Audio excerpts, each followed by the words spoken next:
tattoo session. As you can see, nasa ayun guys, this is our first time kasi ako sumakailang trip kami talaga sa partner kami. And then ayan na nga po, nag-start na po yung aming tattoo session. Yan po yung aking tattoo sa aking left arm, which means kapayapaan. It's a bye-bye guys. Ayan, talagang na-inlove po ko na nakita ko po yung design na yan. Gusto ko talaga siyang ipalagay sa aking arm.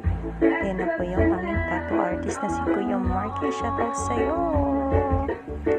At yun po, hindi ko po ito recommended sa mga bata 18 below. Kapag nagpapatato pa kayo, think twice or thrice guys. Ayan na nga po yung finished product. And ang next naman po na tato ko ay sa likod. Ayan na po, patapos na po yung aking tato sa likod na bulaklak and meron po siyang arrow na pataas. It represents my zodiac sign kasi guys, Sagittarian po yung lola niyo. And of course, it represents motherhood and new beginning. Ayan na po. Malapit na siyang matapos and it was so very beautiful. Kaya isipan ko po talaga yung aking mga design na ipapalagay po sa aking katawan. Hindi po ako nagpalagay ng tats just to impress somebody else. I put tats on my body na may deep meaning and significant to being me. You know? And guys, medyo masakit pala yung sa likod, but then it was tolerable. Finished product. Ayan na nga po yung tattoo artist ko po. Ayan guys, mabait po yan si Kuya Marky. Shoutout sa'yo again. Ayan na guys. Matagal po ako bago pinayagan ng asawa ko magpatato. Gusto ko na po talaga magpatato before. And then, nagulat ako, bigla na siyang pumayag kasi meron din siyang tats sa kanyang arm. Siya po yung kasunod ko actually after this.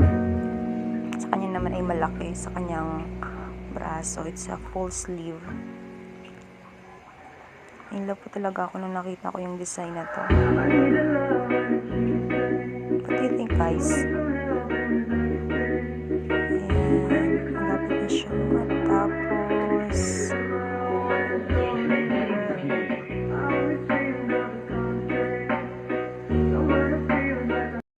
Habang kayo po ay nagpapatato, i-recommend ko rin po sa inyo na kailangan may music para po na hindi po kayo ganun kakabahan. Nakaka-relax po siya, nakakatanggal siya ng anxiety. At talaga pong it's a good feeling. Habang tinatutuan kayo, there's a relaxing music and it makes you satisfied sa yung finished product. Pagkatapos nito, guys, promise niyo sa akin maglalaro tayo ng